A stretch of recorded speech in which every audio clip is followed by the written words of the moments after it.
Olá pessoal, eu sou Rafael Santana e este é mais um vídeo do canal Livro na Veia. É também o vídeo em que vamos comentar aqui sobre esse livrinho fenomenal, O Sobrinho do Mago, que na ordem cronológica da história, tá? É o primeiro livro da série As Crônicas de Nárnia, do ilustríssimo autor C.S. Lewis. Não foi o primeiro da série a ser publicado, mas, levando em conta a ordem cronológica dos acontecimentos, é o primeiro livro, tá? E eu lerei aqui para o canal e tudo mais, nessa ordem. Na ordem em que a história acontece, e não na ordem em que os livros foram lançados, certo? Não seria nem necessário dizer, mas direi mesmo assim, que este livrinho e todos os demais da série As Crônicas de Nárnia são grandes clássicos da literatura infanto-juvenil mundial, certo? Essa obra aqui, por exemplo, foi publicada em 1955. E o C.S. Lewis, ele foi um autor fenomenal. Escrevia maravilhosamente bem. É delicioso, tá? É uma experiência, assim, que não é exclusiva para crianças. Se você é adulto, você pode ler As Crônicas de Nárnia numa boa. Claro que talvez você não vai se envolver tanto assim com a trama do livro, por ser uma história bem voltada mesmo para a garotada. Mas a escrita do C.S. Lewis é uma coisa tão gostosa de se conhecer, de se degustar, vou usar essa palavra, que leitores de qualquer idade podem ler com essa intenção, tá? Eu li tanto pela história quanto pelo texto, mas se você não é muito ligado assim em literatura infanto-juvenil, leia só pelo texto, tá? Que é delicioso. Eu vou comentar primeiro um pouquinho sobre a história, não trarei muitos spoilers aqui, e depois eu falo um pouquinho sobre a tradução, tá? Sem também muito aprofundamento, porque eu não tenho estudo, tanto embasamento sobre isso. Mas como leitor curioso, eu fiz uma comparação entre a tradução da HarperCollins e a tradução que por muitos anos esteve disponível aqui no Brasil, feita pela WMF Martins Fontes, que era a antiga editora que publicava As Crônicas de Nárnia por aqui. Já vou adiantando para vocês que a diferença é discrepante, tá? Mas vamos lá. A história de O Sobrinho do Mago, e essa edição, gente, é lindíssima, tá? Eu sei que sai muito mais caro comprar essas edições aqui do que essa daqui, que tem também os 7 livros num único volume, e que eu acho que ainda está disponível na maioria das livrarias. Enquanto tiver em estoque, eu acho que vai estar disponível sim. E você também pode encontrar em sebos, né? Não sei mais ou menos aí como está o preço, mas também em sebos você vai achar facilmente. Ainda assim, se você quer ter para toda a sua vida, quer que esses livros se perpetuem, sejam dos seus filhos, dos seus netos e por aí vai, enquanto eles conservarem bem os livros, né? Eu te aconselho a comprar essas novas edições, porque tanto pela questão da tradução, que aqui a tradução está sim mais fiel ao texto original do C.S. Lewis, quanto pela qualidade da edição em capa dura, com pintura trilateral, não tem fitilho, mas a qualidade de tudo aqui está excepcional, tá? A folha de guarda, todas as ilustrações são coloridas, e tem várias ilustrações ao longo das páginas. Na abertura de cada capítulo tem essa ilustração dos personagens Gregório, ou Diggory, Polly, Morango, o cavalo alado Morango, e aqui temos também o Aslan. Tem muitas ilustrações belíssimas, feitas por, se eu não me engano, Pauline Bones, ou Baines. Deixa eu dar uma olhadinha aqui rapidinho. É Pauline Baines, no caso. Lindíssimas as ilustrações. Vou mostrar algumas para vocês, ó. São maravilhosas, tá, gente? Dá vontade de ficar horas e horas só admirando o traço belíssimo que a Pauline possuía. E com a colorização das ilustrações, elas ficaram ainda mais bonitas. Aqui na história de O Sobrinho do Mago, a gente vai conhecer um menino chamado Gregório, mas que na versão original se chama Diggory. A HarperCollins decidiu trocar o nome aí do personagem. Eu acho desnecessário, tradução de nomes de personagens, mas não foi assim um grande problema para mim durante a leitura. Apesar de que eu já estava acostumado a conhecer o personagem com o nome original, porque eu já tinha lido a história nessa versão aqui, certo? Nessa outra tradução, que não mexeu nos nomes dos personagens, pelo menos não da maioria. O Gregório possui uma mãe que está enferma, está acamada, Ele, por causa dessa situação da mãe, ele está morando na casa de um tio, chamado tio André. Esse tio André é super excêntrico, super cheio de si, e ele se acha literalmente o tal. E é um cara estranho, né? O Gregório até evita de ficar perto dele, tanto por si mesmo, né? Por achar que esse tio não bate muito bem na cabeça, mas também por indicação da tia Leta, que é a irmã do tio André, que pede para o Gregório não ficar muito no caminho do André, certo? Porque o André, ele faz umas coisas meio secretas, digamos assim, umas coisas que só adultos entenderiam, numa, num dos cômodos da casa. Então o Gregório deve manter distância de lá, para não atrapalhar o tio André. No comecinho do livro, o Gregório estava bem triste, estava com a cara toda, né, suja de terra, porque ele estava mexendo com terra e depois começou a chorar e aí ficou uma lambança ali. Quando ele encontra uma menina chamada Polly, que é a sua nova vizinha. Ela está morando numa das casas ali que são geminadas. As casas da rua onde eles moram são coladas umas nas outras. E tem uma peculiaridade também entre elas. No sótão, os sótãos, na verdade, dessas casas meio que são conectados por uma passagem, uma espécie de túnel. E aí, depois de uma breve conversa, a Polly sugere que ela e o Gregório vivam algumas aventuras por ali, né? Façam algumas coisas para se distrair, para se entreter. E eles decidem, então, usar esse túnel, essa passagem, entre os sótãos das casas, para irem até uma casa ali que está abandonada, que não tem dono e moradores há muito tempo, e que provavelmente possa guardar alguma aventura, algum mistério. Só que aí, durante essa ida, teoricamente, para essa casa, que fica entre a casa da Polly e a casa do tio André, onde o Gregório está hospedado, eles não entram na casa abandonada. Eles acabam entrando no escritório ultra secreto que o Gregório jamais deve chegar perto do tio André. Quando eles chegam lá, eles descobrem alguns objetos. Entre eles, anéis. Há alguns anéis amarelos e alguns anéis verdes numa das mesas.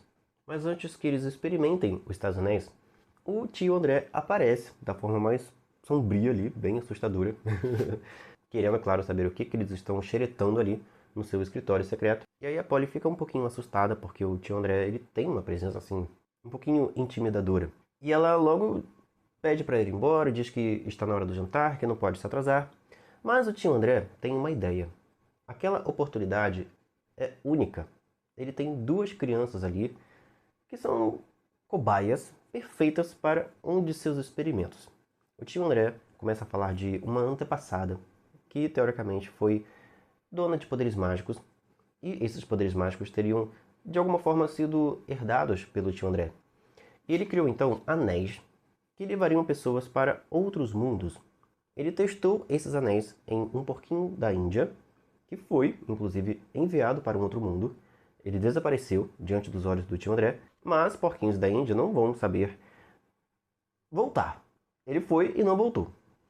Então ele precisa agora, o tio André, de uma nova cobaia, de uma nova pessoa que vá até um outro mundo e volte de lá dizendo o que encontrou por lá. Só que ele não explica isso logo de cara. Ele dá um dos anéis para a Polly usar, um dos anéis amarelos. E a Polly, encantadíssima, com aqueles anéis brilhantes e muito bonitos, acaba colocando num dos dedos. Quando ela faz isso, ela imediatamente desaparece. E o Gregório, barra Diggory, fica bem assustado, fica muito impressionado. A garota sumiu na frente dele. Ele pergunta ao tio o que ele fez, o que aconteceu ali. É aí que o tio André conta a respeito dos poderes mágicos desses anéis, que os anéis amarelos levam pessoas que os utilizarem, né, que colocarem o anel, levam essas pessoas para outros mundos, e que os anéis verdes, teoricamente, porque ele nunca foi para outro mundo para testar se eles realmente vão funcionar, deveriam então trazer essas pessoas de volta. Ele fez esse experimento com um porquinho da Índia, mas ele não voltou. Então ele não tem como saber se o porquinho da Índia está vivo em outro mundo ou se ele morreu no meio do caminho. Mas agora ele terá, então, essas duas cobaias maravilhosas. Ele já mandou a Polly, apenas com o anel da Ida, o amarelo, e agora o Gregório terá que ir atrás da sua amiga. E o Gregório, coitado, acaba ficando numa sinuca de bico, porque ao mesmo tempo que ele está muito assustado, que ele não queria ter de ir para outro mundo, que ele não sabe o que vai acontecer com ele, ele precisa salvar a amiga. Ele tem que trazer a Polly de volta. Então ele aceita usar o seu anel amarelo e levar 2 anéis verdes, um para ele e um para a Polly poderem voltar de seja lá para onde eles irão ir. Quando ele coloca o anel amarelo, ele aparece então num bosque, que tem vários laguinhos. Ele inclusive sai de um desses lagos e aparece então nesse bosque. E ali nesse bosque ele acaba encontrando tanto a Polly quanto o porquinho da Índia. E ela então descobre que ali, eles na verdade, né? Não apenas a Polly. Eles descobrem que ali é uma espécie de entremundos. É um espaço e cada laguinho é uma entrada para um mundo diferente. E eles tanto podem tentar voltar a qualquer momento para o seu mundo normal, quanto podem experimentar outros mundos, visitar outros mundos. Porque os anéis funcionam também em outros mundos. Não levariam apenas eles para o mundo normal deles, mas também, se eles entrarem em outro mundo, o anel também traria eles de volta desse mundo para aquele bosque. Então, seria seguro eles darem uma xeretada, né? Uma visitinha em outros mundos. Sabe-se lá o que eles vão encontrar, né? E é o que eles fazem. Eles vão até um outro mundo, que mais tarde eles vão descobrir que se chama Sharn. E lá eles encontram ruínas belíssimas, mas também bem assustadoras. E nessas ruínas de uma cidade assim que já, né, aparentemente foi uma cidade bem gloriosa, estão pessoas enormes, pessoas muito bem vestidas, com uma aparência assim muito imponente, uma aparência real, né, de pessoas que eram realmente muito importantes, mas também bem assustadoras. E uma dessas pessoas é uma mulher chamada Jadis, que será de uma determinada maneira ali despertada e que vai causar um perrengue danado nessa história aqui e na vida pessoal, inclusive, do Gregório. Essa mulher, mais tarde, será a Feiticeira Branca, a vilã de O Leão, a Feiticeira e o Guarda-Roupa. Então, o bacana dessa história, além de conhecer esses personagens, é descobrir também como que tudo começou. Como que aqueles personagens, aquela trama toda que a gente conheceu em O Leão, a Feiticeira e o Guarda-Roupa, teve início. Aquele armário mágico, por que ele estava ali, por que ele é mágico, é explicado aqui nessa história. O lampião, que está lá no meio de uma floresta, toda coberta de neve, onde a Lúcia aparece pela primeira vez em Nárnia, por que aquele lampião está ali? Aqui nessa história também é explicado. E tem várias outras questões, vários outros detalhes que são mostrados aqui, que enriquecem o universo de As Crônicas de Nárnia. Não seria a mesma coisa esse universo se esse livro não tivesse sido escrito, se essas explicações e também outras situações que são exclusivas dessa história não tivessem sido trazidas pelo C.S. Lewis para os leitores. E os personagens aqui são extremamente cativantes, tanto as duas crianças, o Gregório e a Polly, quanto o tio André, por mais asqueroso um pouquinho que ele seja. A Jades, então, sabe, é a prepotência encarnada. Quando ela tem contato com o Gregório e com a Polly, ela os trata da forma mais desprezível possível. Ela literalmente se acha a rainha não só da Cocada Preta, mas do mundo inteiro, sabe? Do universo inteiro. Todo mundo está abaixo dela. Ela é literalmente a tal, na cabeça dela, né? E ela é muito poderosa, ela é muito forte. Então, por esse motivo também, ela acredita piamente que está acima de tudo e todos. E ela vai causar um perrengue em Londres, vai impressionar o tio André, bobão, coitado. E vai, mais tarde, quando o personagem Aslan entrar nessa história, vai causar alguns problemas por lá também, na criação de Nárnia. Porque aqui, nessa história, mais ou menos ali na metade do livro, que a gente descobre como que esse mundo fantástico, maravilhoso, mágico, teve início. Eu queria muito ver um filme de O Sobrinho do Mago. Pena que a Netflix não vai seguir a ordem cronológica das adaptações. O primeiro filme de As Crônicas de Nárnia que a Netflix irá produzir com a diretora de Barbie, eu esqueci o segundo nome, mas o primeiro é Greta, ela que será a diretora, pelo menos do primeiro filme, que também será O Leão, a Feiticeira e o Guarda-Roupa. É a história mais conhecida, então a Netflix não vai querer arriscar, né? Começar por um livro que nem todo mundo conhece. Apesar de que seria interessante ter esse reboot de As Crônicas de Nárnia sendo iniciado por uma história que ainda não foi adaptada, e que é a primeira história de todas, na ordem cronológica, certo? Bom, Eu não vou trazer tantos detalhes assim, porque é um livro curtinho, tem 200 páginas. É um livrinho maravilhoso para iniciar a garotada na leitura, no mundo da leitura. Recomendo pra caramba que você leia junto com seus irmãos mais novos, ou seus filhos, seus alunos, seus netos, seus enteados, não importa, tá? A criança que faz parte da sua vida merece conhecer essa história maravilhosa e você também. E é claro que eu vou ler todos os livros de Nárnia, tá? Em breve conversaremos sobre O Leão, a Feiticeira e o Guarda-Roupa, que na ordem cronológica dos acontecimentos da história é o segundo livro da série. E agora aquela questãozinha da tradução, que eu comentei com vocês no início do vídeo. Por muito tempo, a tradução da Martins Fontes foi a única disponível aqui no Brasil. E quando você só tem acesso a essa tradução, você já fica muito satisfeito com o texto, porque é um texto bem escrito. Foi uma tradução bem feita. O texto é muito gostoso de se ler, é muito bem elaborado, muito bem organizado. E aí você, fica encantado pela história.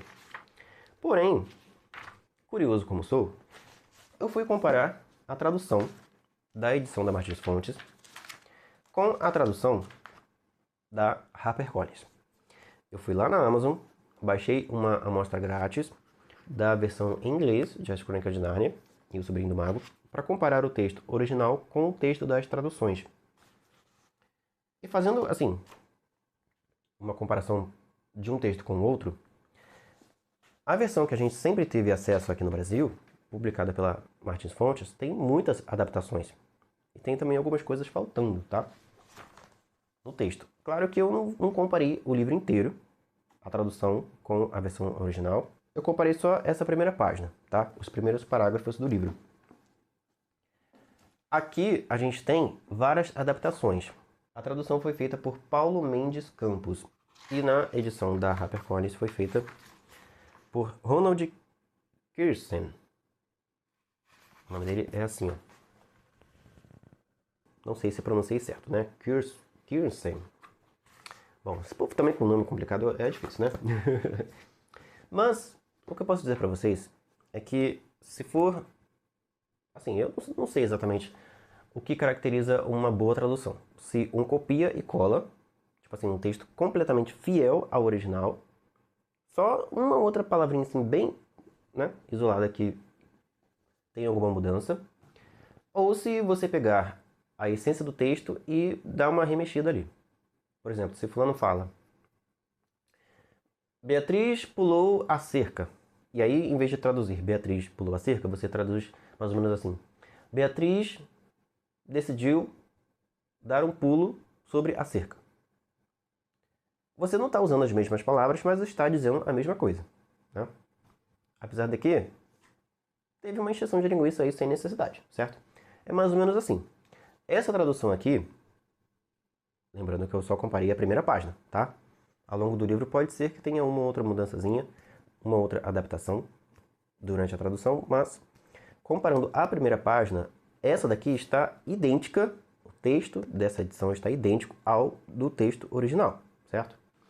Enquanto que aqui a gente tem várias adaptações, várias palavras, assim, a ordem das palavras. E as palavras usadas também aqui não são uma tradução literal das palavras da versão original. E uma coisa que eu achei bem curioso foi que aqui a gente não tem um pedaço do parágrafo 3, do 2, na verdade. O parágrafo 2, ele cita o seguinte, ó: Naqueles dias, o senhor Sherlock Holmes ainda morava na Baker Street e os Bastables, não sei se é assim a pronúncia desse nome, tá? Estavam procurando um tesouro na Lewisham Road. Meu inglês é uma porcaria. Naquela época, se você fosse menino, tinha de usar um colarinho largo e engomado todos os dias. E as escolas costumavam ser mais desagradáveis que agora. Essa frase inteira aqui não tem aqui nessa versão, nessa tradução. Tem no texto original, mas não tem aqui nessa tradução. Aqui está assim: Naqueles tempos, Sherlock Holmes ainda vivia em Londres e as escolas eram ainda piores que as de hoje. Ou seja, cortaram toda essa parte aqui da Baker Street, dos Batables, estavam procurando um tesouro, nananana. Tiraram tudo isso. E aqui diz assim: mas os doces e os salgadinhos eram muito melhores e mais baratos. Aqui já pulou para os doces e os salgadinhos. A frase de tinha de usar um colarinho largo e engomado todos os dias também foi cortada.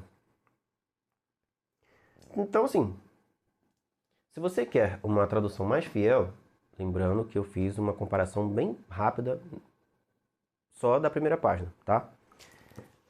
A tradução da HarperCollins, fazendo apenas essa comparação da primeira página, estava muito mais fiel ao texto original. Estava assim, 95% igual ao texto original. Enquanto que aqui estava, sei lá, uns 60%.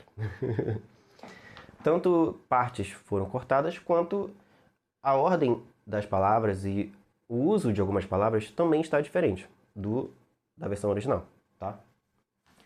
Não acho que isso desmereça essa tradução, mas se você quer ter um contato mais próximo do que foi feito na obra original, na versão original, essa edição da HarperCollins está muito mais próxima, tá? Usando apenas essa primeira página como comparação. Então é isso. Se eu tivesse mais tempo, ou se esse canal fosse exclusivo só de Crônicas de Nárnia, eu compararia todas as traduções, todo o texto dessa edição aqui com essa nova edição, para ver exatamente tudo o que tem de diferente de uma para outra, tendo sempre o texto original, né, como base ali para a gente poder fazer essas comparações. Mas não é o caso, tá? O Livro na Veia não é um canal exclusivo de Nárnia. Não tem como, assim, ter todo esse trabalhão para mostrar para vocês. Se você tiver as duas edições, beleza. Você pode comparar aí no seu tempo livre, se você é muito fã da série. Se você está decidindo escolher uma edição para comprar pela primeira vez, eu recomendo, não só pela qualidade gráfica do livro, mas também por essas questões, tá? Acredito eu que a tradução da HarperCollins, usando esse critério da primeira página, acredito que todo o restante do livro também está muito mais fiel à tradução feita pela HarperCollins do que feita pela Martins Fontes. Eu vou ficando por aqui. A gente se vê então no próximo vídeo aqui do canal. Muito obrigado a você que curtiu esse vídeo, que deixou o seu comentário aqui embaixo sobre Nárnia, se você é fãzaço dessa série. E também que já compartilhou o vídeo com seus amigos. E claro que já se inscreveu aqui no canal Livro na Veia. E também se você vai adquirir essa edição de Nárnia, ou o box, quem sabe, faça isso através do link de afiliado aqui do canal, que está na descrição desse vídeo, certo? Assim você vai estar ajudando, apoiando o meu trabalho aqui no YouTube. Muito obrigado pelo seu apoio, a gente se vê então nos próximos vídeos aqui do canal.